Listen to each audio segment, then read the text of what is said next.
Islamic State, IS, militants have committed mass atrocities in Syria and have recruited children as fighters, the United Nations says. In a report, investigators say public executions are a common spectacle in areas run by IS, one of the groups fighting against Syria's government. The report also accuses the Syrian authorities of using chemical agents in 8 separate incidents this year. The conflict between government forces and several rebel groups began in 2011.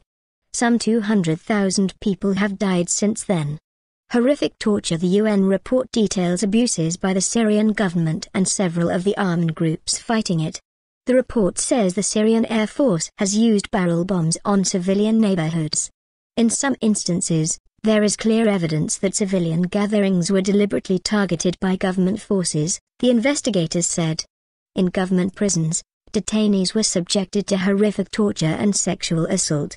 The findings are the result of interviews and evidence collected between January and July this year as part of an inquiry into human rights violations in Syria.